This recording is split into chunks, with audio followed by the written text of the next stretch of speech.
कई महीनों से ना मैंने Q&A वाला कोई वीडियो नहीं बनाया और आप लोगों के बहुत ही ढेर सारे क्वेश्चंस हैं और अब की बार मैंने सोचा था कि सबके छोटे छोटे रिप्लाई करके मतलब जितने भी हैं उनको निपटा दूंगी। इसीलिए मैं अपनी चाय बना के बाहर आके बैठ गई और गुलाब वगैरह के फ्लावर्स वगैरह बहुत अच्छे हो रहे हैं। इतना सुंदर लगता है ना इस टाइम बाहर। विंटर्स का टाइम ऐसा होता है जिसमें कि अगर आप बाहर थोड़ी देर भी बैठ जाओ तो सारा मूड सही हो जाता है क्योंकि खिलते हैं बहुत ढेर सारे फूल। तो मैंने भी लगाने स्टार्ट कर दिए हैं। तो मैंने वही किया, मैंने एक अपने साथ कॉपी पेन और अपना फ़ोन लेके बैठ गई और कुछ सामान ऑर्डर करना था वो भी ऑर्डर किया। इसका रीज़न भी बताती हूँ। लेकिन हुआ क्या, एक कमेंट ऐसा आया कि जिसमें आप लोगों ने पूछा था कि जो तुलसी जी है उनकी जो पूजा होती है जो आप देवउठनी एकादशी पे करते हो कैसे करते हो। तो देखो, सबसे पहले मैं बताऊं, मैंने बहुत ढेर सारा सामान मंगाया है। ढेर सारा क्या, जो अपने डेली गृहस्थी का सामान होता है वो मंगाया है क्योंकि अब मतलब 1 तारीख को मैं कर रही हूँ देवउठनी एकादशी यानी कि तुलसी विवाह की तैयारी।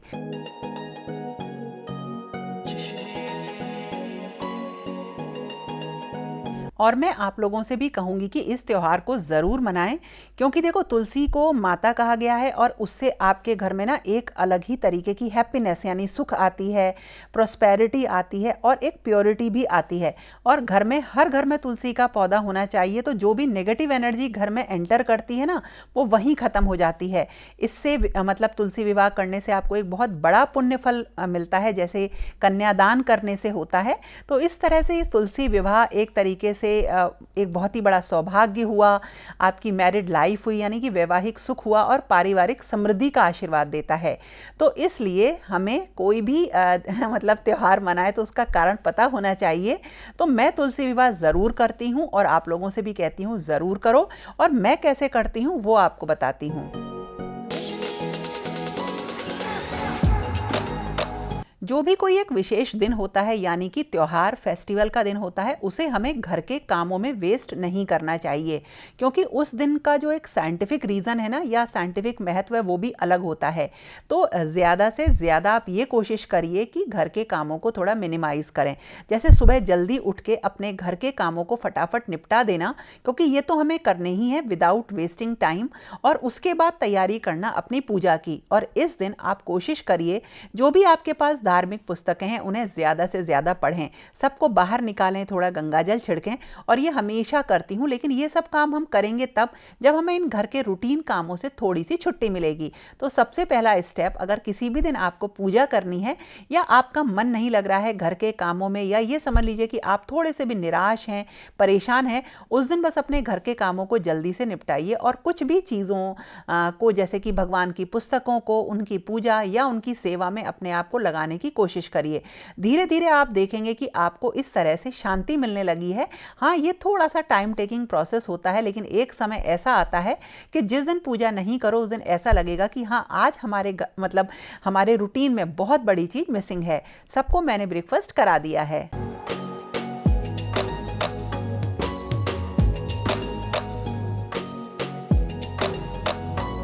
अगर मेरे पास समय होता है तो जो भी देवी देवता का दिन होता है उस दिन मैं उनका एक बैकड्रॉप ज़रूर सजाती हूँ, यानी उनकी एक चौकी की स्थापना करती हूँ। लेकिन कई बार समय ना होने की वजह से मैं ये नहीं कर पाती हूँ। तो अगर आप भी तुलसी विवाह कर रहे हैं और आपके पास थोड़ा सा भी समय है तो एक चौकी पे लाल कपड़ा बिछा के स्थापना मतलब तुलसी माँ की करने की तैयारी करिए। थोड़ा सा आप अगर डेकोरेट कर देते हैं तो त्यौहार और ज़्यादा स्पेशल बन जाता है। तो देखिए, मैं हर बार नए तरीके से करने की कोशिश करती हूँ क्योंकि मुझे टाइम मिल जाता है। और एक सबसे ज़रूरी चीज़ ये है कि जहाँ पर भी आप तुलसी माता की चौकी का स्थापना करें उसके ऊपर जो गन्ने होते हैं ना, उनका एक मंडप बनाया जाता है।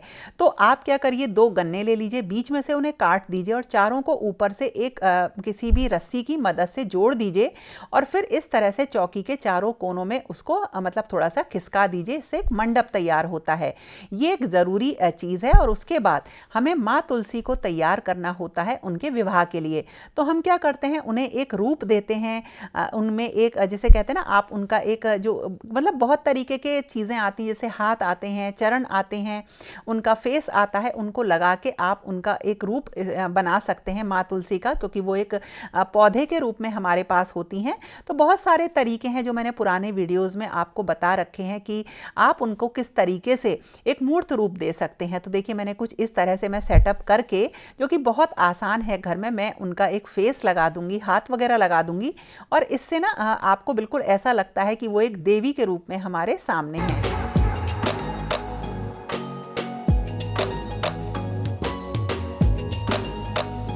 और वैसे अलग अलग तरीके के कुछ आइटम्स आते हैं जिनसे आप जो है ना बगैर DIY करे डायरेक्टली जो तुलसी का गमला होता है उसमें इनको रख के पूरा उनका रूप निकाल सकते हैं। लेकिन मैं आपको बताऊं, इनको हम यूज़ तो कर लेते हैं, लेकिन इससे माँ तुलसी के जो पौधा है उसमें ना काफ़ी सारी जो उनकी ब्रांचेज हैं वो टूटने का डर भी रहता है। तो आप चाहें तो बिल्कुल सिंपल तरीके से उन्हें चुनरी उड़ा सकते हैं, ज़रूरी नहीं है कि हम ये सारी चीज़ें करें। तो मैंने एक ये मंगाया था लास्ट ईयर, शायद मैंने इसको लगाया था। देखिए मैंने लगा लिया था, बहुत कोशिश करी अच्छी तरीके से कि कोई भी ब्रांच उनकी खराब ना हो, लेकिन फिर भी देखिए जब हम इनको निकालते हैं या लगाते हैं तो थोड़ी सारी चीज़ें उस प्लांट की डिस्टर्ब होती ही हैं। तो देखिए इस तरह से मैंने ये पूरा अरेंजमेंट किया था, और उसके बाद माँ तुलसी को एक लहंगा वगैरह पहना के या चुनरी उड़ा के हम उन्हें तैयार करते हैं। तो इस तरह से मैं ये सारा काम सुबह ही कर देती हूँ, चौकी लगा के माँ तुलसी को तैयार कर देती हूँ, और फिर बाकी की तैयारी जो होती है वो शाम को होती है। मेरे पास माँ तुलसी के ना काफ़ी सारे पौधे रहते हैं, मतलब 5 से 7 पौधे हमेशा रहते हैं।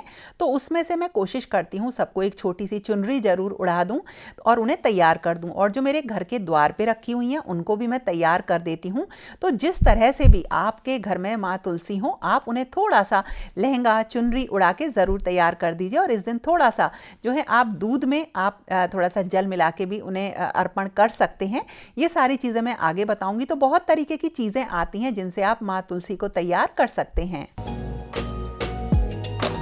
और फिर बारी आती है अल्पना बनाने की। और सही बताऊं तो पहले मुझे ये बिल्कुल भी बनानी नहीं आती थी, आज भी नहीं आती है, लेकिन एक ये छोटा सा रिचुअल है जो चला आया है, और मुझे इस तरीके की चीज़ें करना बहुत ही ज़्यादा पसंद है। तो देखिए खड़िया और गेरू आता है, थोड़े से पानी में इनको भिगो देते हैं, सोक कर देते हैं, और उसके बाद जब ये बिल्कुल अच्छी तरीके से घुल जाते हैं तो हम इनसे ना फर्श पर, माँ तुलसी के सामने, घर के दरवाजे पर हम अल्पना या रंगोली बनाते हैं। तो ये बहुत ही ट्रेडिशनल तरीका है अपने घर में घर को सजाने का। तो जैसे आज तुलसी विवाह वाला दिन है, तो उस दिन तो माँ के सामने ये सारी चीज़ें सजा के बना के हम ये कोशिश करते हैं दिखाने की कि आज हमारे घर में कुछ एक नई चीज़ है, एक शुभ चीज़ होने वाली है। तो इन सारी चीज़ों के ना बहुत सारे इफ़ेक्ट्स भी पड़ते हैं घर पे, यकीन मानिए। मैं तो पता नहीं कितने सालों से ये सारी चीज़ें करती आ रही हूँ, और इनके जितने भी अच्छे रिजल्ट होते हैं वो मुझे दिखते हैं। मेरी अपनी पर्सनैलिटी में, दिमाग में, बहुत सारी जगह पे मुझे एक शांति का अनुभव होता है जब मैं इन चीज़ों की तरफ अपने आप को डाइवर्ट करती हूँ। लेकिन सबके पास ना देखो इतना समय नहीं होता है, इसलिए शगुन के लिए थोड़ा सा ही सही हमें ये काम करने ही चाहिए। और अल्पना या रंगोली बनाना तो आप मेरे पुराने जितने भी वीडियोस में देखोगे आपको पता रहेगा कि सब में मैं बनाती हूँ।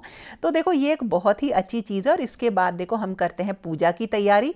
तो पूजा के लिए जैसे देव उठान इस दिन होता है, इस दिन मतलब विष्णु भगवान नींद से जागते हैं, शुभ कार्य स्टार्ट होते हैं, तो हमें उनका एक इस तरीके के पोस्टर आते हैं या चिन्ह आते हैं, वो हमें लगा देने चाहिए।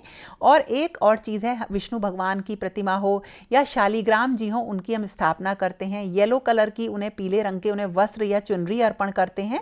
और इस दिन एकादशी है तो चावल का तो यूज़ नहीं करते हैं, तो सफ़ेद तिल से अष्टदल कमल बना के हम जो है कलश की स्थापना करते हैं। और इस तरह से पूजा की जो है पूरी तैयारी हो जाती है। और फिर बारी आती है दीपक जलाने की। तो देखिए दीपक जला के हम जगह जगह रोशनी करते हैं, जैसे विवाह होता है बिल्कुल वही हम मतलब दिखाते हैं। जैसे विवाह के दिन हम लाइट लगाते हैं या मतलब जगह जगह रोशनी करते हैं, तो उस तरह से दीपक जलाते हैं। लेकिन अगर आप ये ना कर पाएँ तो आप दीपक जो है तुलसी माँ के सामने तो ज़रूर जलाएं। भोग वगैरह मैं दोपहर में बना के रख लेती हूँ और उसके बाद दीपक जला के पूजा की तैयारी होती है। तो इसमें आप बहुत से नाम आते हैं, जैसे ओम नमो भगवते वासुदेवाय या विष्णु सहस्त्र नाम हुआ, तुलसी जी का स्रोत हुआ, बहुत सारी चीज़ें हैं जो आप इन्हें कर सकते हैं। और तुलसी जी का आप अभिषेक कर सकते हैं, गंगा जल और कच्चे दूध को उनको आप अर्पण करिए। और इस तरह से विवाह की शुरुआत होती है। उन्हें हम जितने भी सुहाग चिन्ह होते हैं, श्रृंगार होते हैं, उसको अर्पण करते हैं और उनका गठजोड़ करते हैं हैं और एक सिंबॉलिक तुलसी विवाह करते हैं। तो आप जैसा संकल्प करते हैं उसी हिसाब से आप ये सारी चीज़ें करिए, चाहे छोटा ही सही, लेकिन हाँ थोड़ा सा आपको ये ज़रूर करना चाहिए। और इसके साथ आरती कर कर हम भगवान से वो सारी चीज़ों की कामना करते हैं जो जिनसे कि हमें उनका आशीर्वाद प्राप्त हो। तो मैं तो भगवान से कुछ नहीं मांगती, बस उनका आशीर्वाद मांगती हूँ और इस तरह से मैं तुलसी विवाह करती हूँ। तो देखो इस तरह से जो भी आपका एक कमेंट था उसको मैंने बनाने की कोशिश करी उसके अकॉर्डिंग कि मैं कैसे विधि विधान से करती हूँ। आप इसमें बहुत सारी चीज़ें ऐड कर सकते हैं, तो अगर आप कुछ और करते हैं तो वो आप कमेंट सेक्शन में ज़रूर बताना, ताकि सब लोगों को इस चीज़ की जानकारी मिले और हम लोग ये जो त्यौहार है, पर्व है, इसे और अच्छे से मना पाएँ। तो दोस्तों ये था मेरा आज का वीडियो, कैसा लगा ज़रूर बताना और अगर पसंद आए तो लाइक कमेंट शेयर करना बिल्कुल मत भूलना। तो फिर मिलेंगे एक नए और इंटरेस्टिंग वीडियो के साथ, तब तक के लिए okay friends, thank you and bye bye.